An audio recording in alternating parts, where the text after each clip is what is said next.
사도신경으로 우리의 신앙을 고백합니다.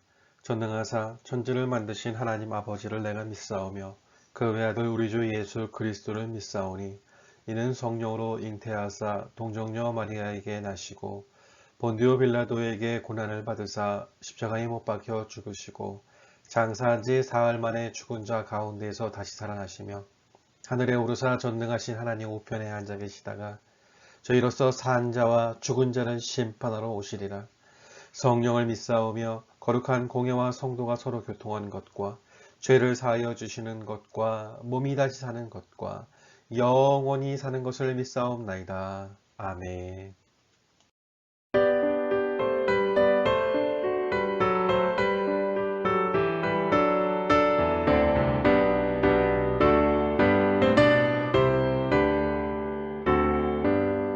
주 예수 이름 높이여 다 찬양하여라 다 찬양하여라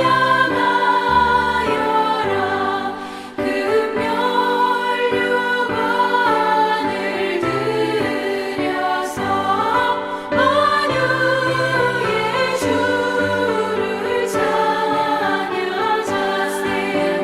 찬양하세 찬양 만유의 주 찬양 주 예수 강한 고난을 못 잊을 죄이나 못 잊을 죄이나 내 귀한 몸에 바쳐서 만유의 주를 찬양하세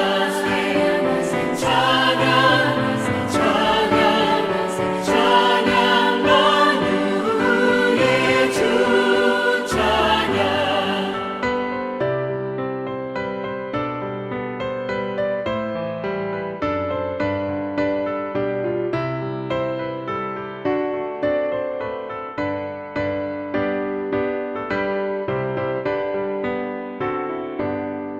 이 지구 위에 거하는 온 세상 사람들 온 세상 사람들 그 크신 위엄 높여서 만유의 주를 찬양하세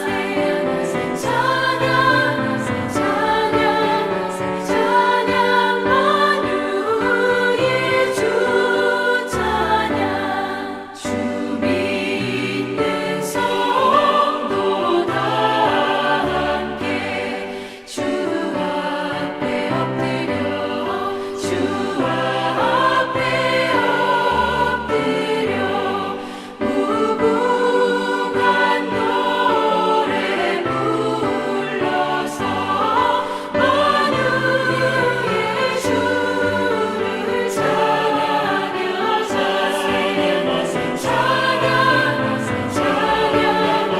찬양 만유의 주 찬양 아멘.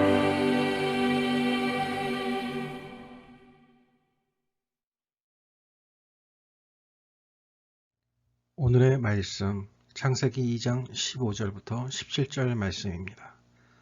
여호와 하나님이 그 사람을 이끌어 에덴 동산에 두어 그것을 경작하며 지키게 하시고 여호와 하나님이 그 사람에게 명하여 이르시되 동산 각종 나무의 열매는 내가 임의로 먹되 선악을 알게 하는 나무의 열매는 먹지 말라.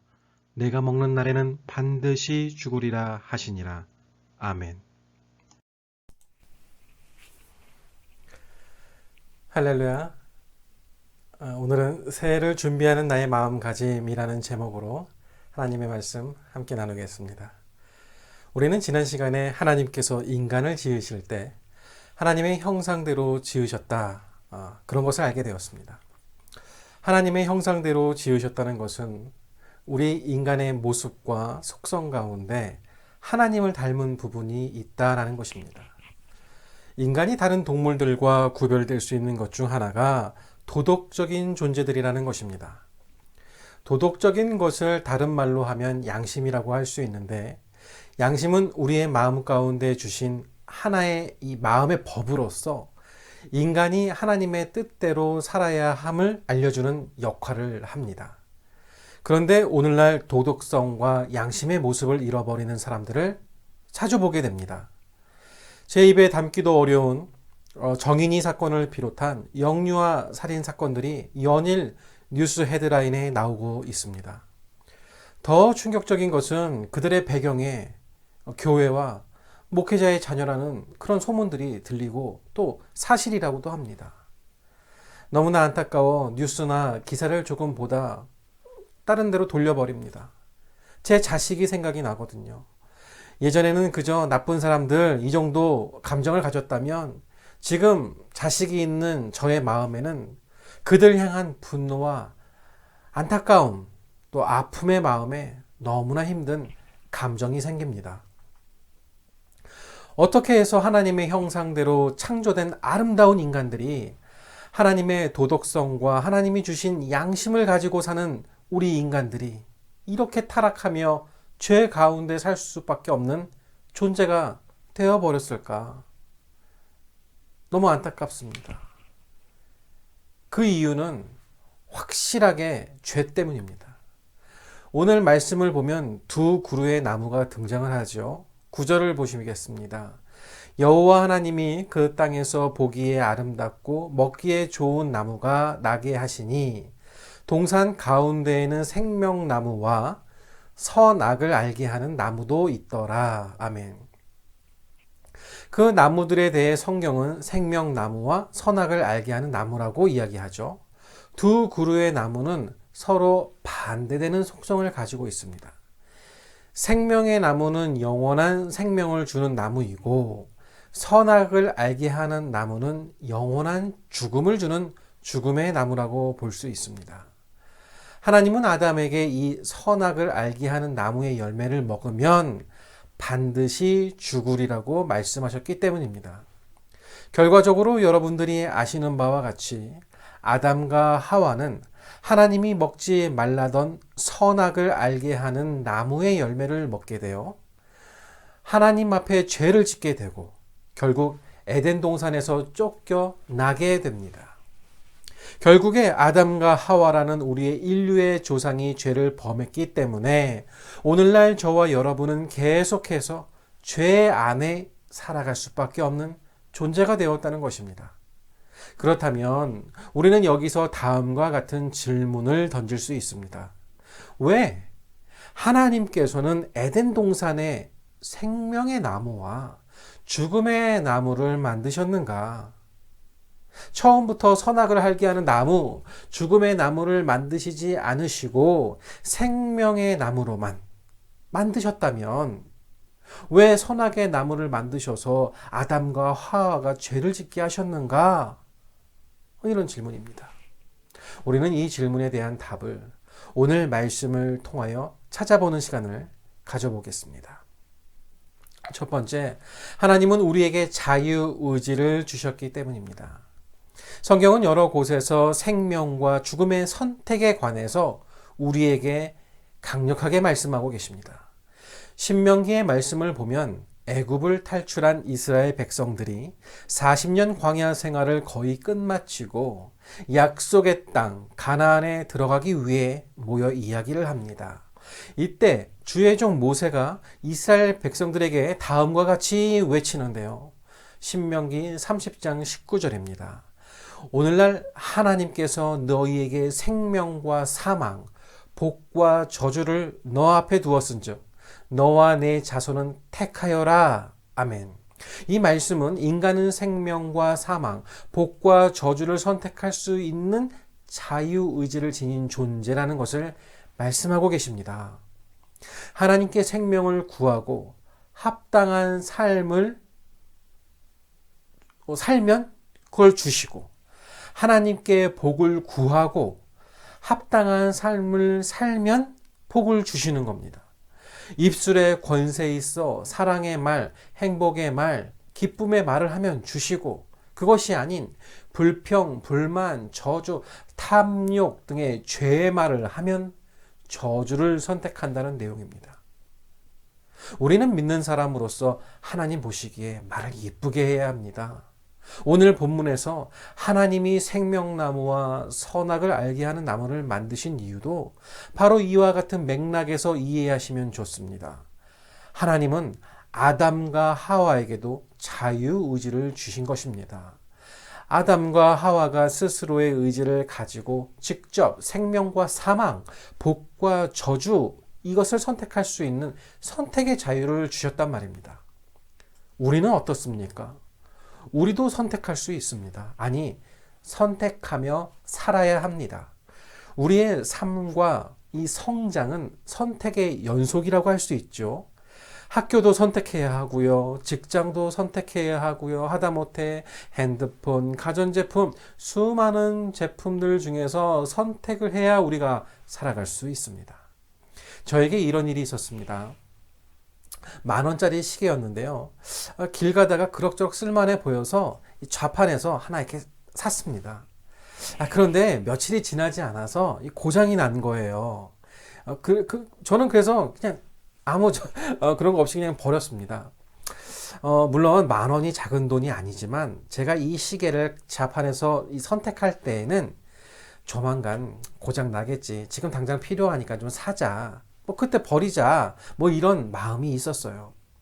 그런데요, 제가 이제 훗날에 아이를 출산하고 건조기를 이제 사려고 하는데요. 가격을 알아봤더니 100만 원이 넘는 겁니다. 얼마나 고민이 되는지요. 몇 날 며칠을 알아보고 고민하고 전화해보고 물어보고 그래서 샀어요. 너무 신경이 쓰이더라고요. 아니, 왜 그렇죠? 당연한가요? 싼 건 대충 사고 비싼 건 고민해야 하나요? 다 그러시잖아요. 그럼 신앙, 구원, 천국 이런 신앙의 선택은 어떻게 하십니까? 여러분, 그 수천만 원의 가전제품보다 우리의 구원, 생명, 천국이 더 소중하잖아요. 이제 좀 우리가 어떤 마음으로 신앙생활을 해야 하는지 이해가 되십니까? 우리는 선택을 해야 합니다. 정말 참회하고 회개하고 눈물 흘리는 마음으로 내게 생명 주신 하나님께 간절히 매달려야 하는 게 우리가 살아야 할, 우리가 믿어야 할 신앙인 것입니다. 10,000원짜리 신앙 아니라고요. 그냥 버리는 거 아니에요. 내 생명과 수천만 원을 어떻게 비교해요? 난 못해요. 저의 구원이 너무나 중요합니다.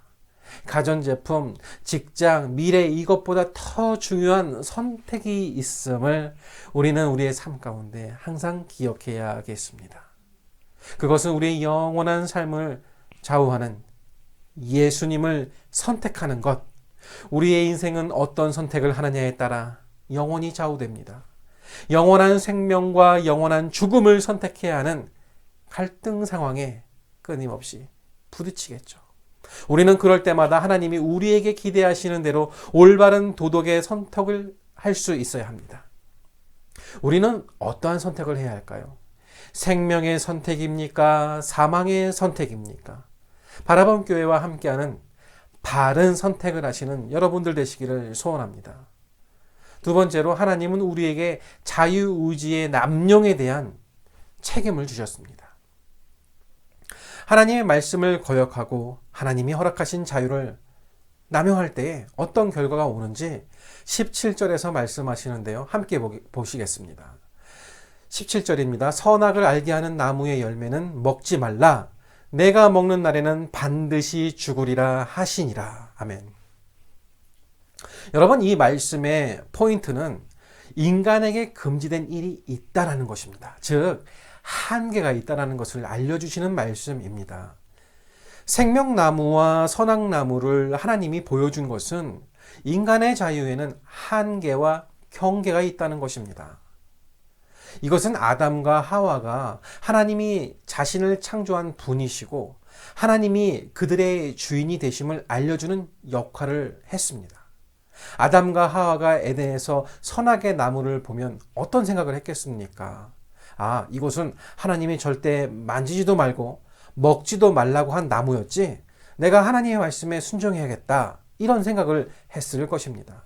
즉, 아담과 하와는 선악의 나무를 통해서 하나님을 기억하면서 그분이 자신들의 창조주이시면서 주인이심을 기억했습니다.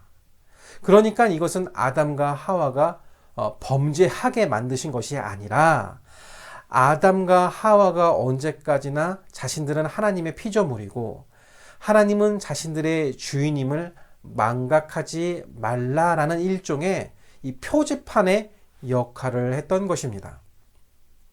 하나님은 에덴 동산에서 아담과 하와에게 최고의 것을 허락하셨습니다.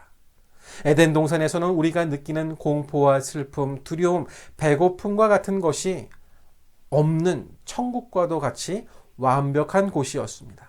그리고 에덴 동산에서 100개의 과일이 있으면 그중 99개는 너희들 마음대로 먹고 단 하나만 먹지 말라고 하신 것입니다.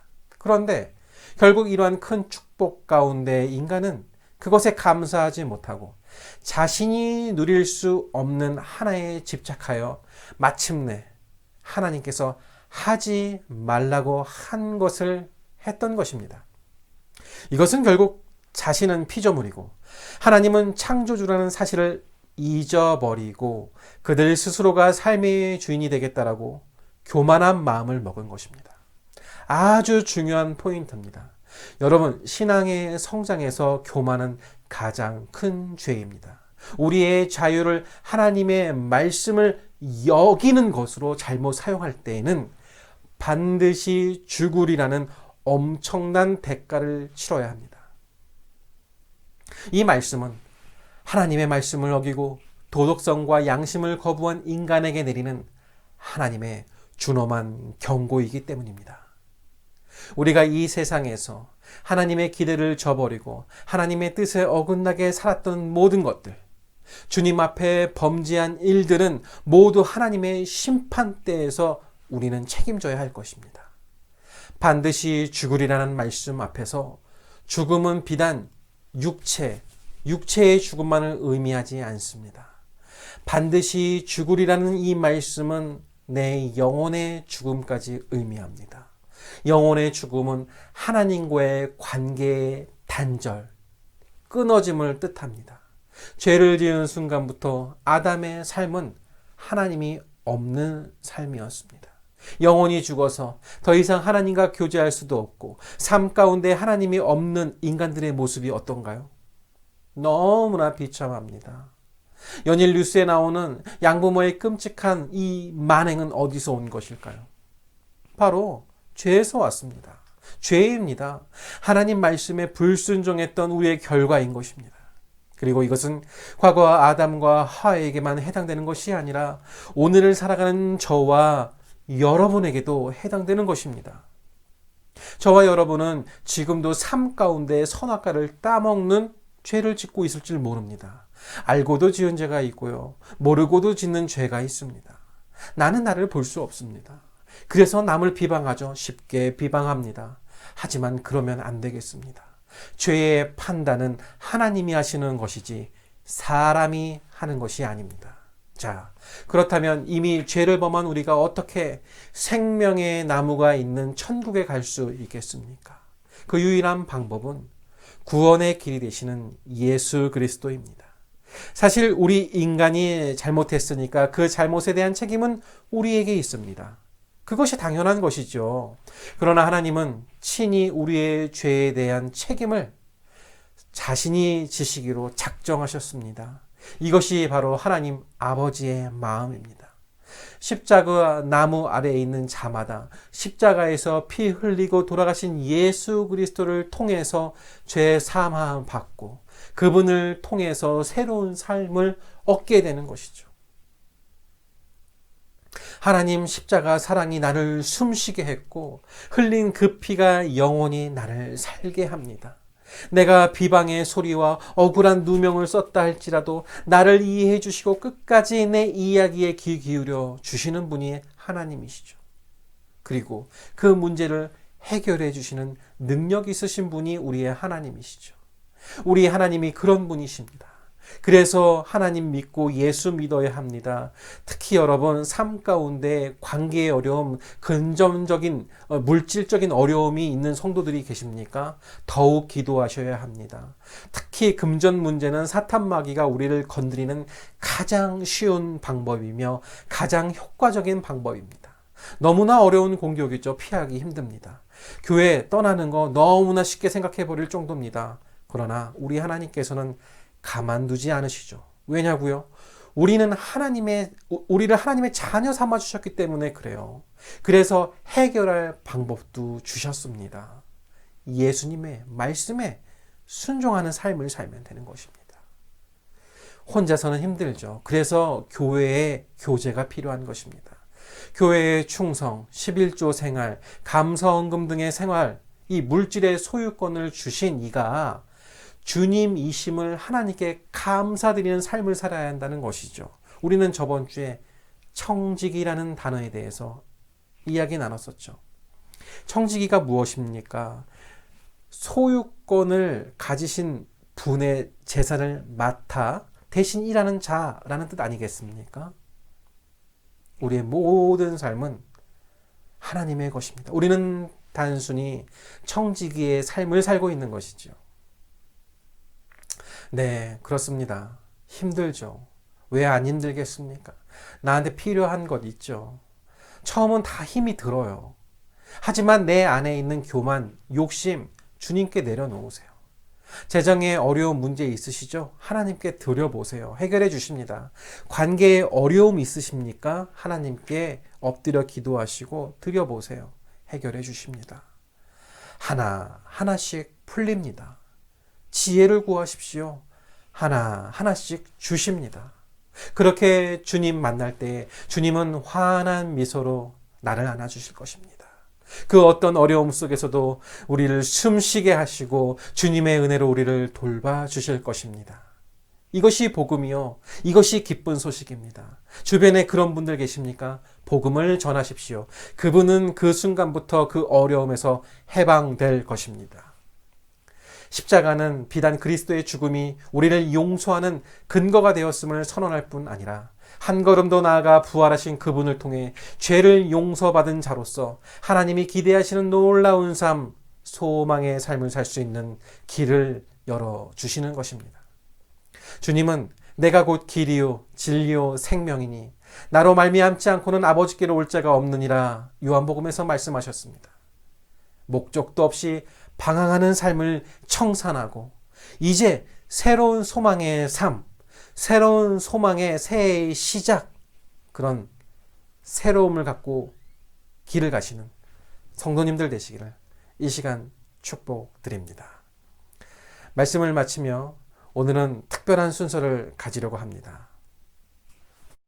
2021년 하나님을 바라보며 하나님의 사람으로 살자고 다짐하는 시간을 가지려 합니다.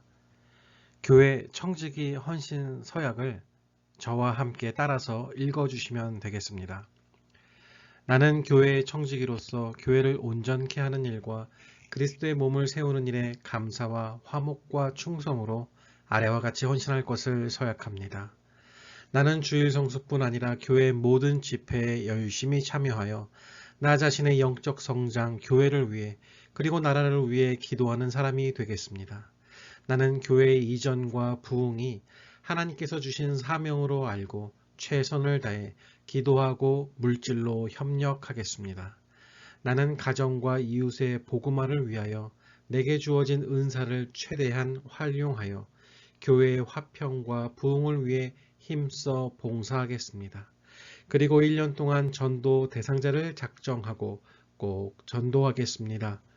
나는 모든 것을 하나님께 받은 것으로 알고 11조와 각종 헌금에 기쁜 마음으로 동참하겠습니다. 나는 교회 생활, 가정 생활, 사회 생활 속에서 절제의 본을 통해 그리스도인으로서 인격과 품위를 지키도록 항상 노력하겠습니다. 아멘. 다 같이 기도합니다. 하나님 감사드립니다. 오늘 이 선서가 우리의 고백되게 하시고 우리의 믿음 되게 하여 주시옵소서. 늘 우리를 지켜보시고 도우시기 위해 손 내밀어 주시는 주님. 한량없는 은혜로 우리를 코로나로부터 보호해 주시고 건강한 삶과 신앙으로 주님께 영광 올려드리는 우리 되게 하여 주실 줄 믿사옵고 오늘 주의 전에 정성껏 드린 헌금의 손길이 있사오니 하나님께서 그 순종의 손 위에 축복과 은혜, 건강, 형통함을 부어주실 줄 믿사오며 지금은 주 예수 그리스도의 은혜와 하나님의 사랑과 성령의 교통하심이 오늘 각 처소의 자리에서 예배드리는 우리 바라본 교회 성도들 위해 각 지역 코로나 현장에서 수고하시는 의료진과 공무원들 그리고 봉사자들 위해 선교지의 수많은 선교사님들과 선교 현장 위에 그리고 교회가 힘쓰고 애쓰는 모든 일 위에 이제로부터 영원토록 주의 은혜가 함께 있을지어다. 아멘.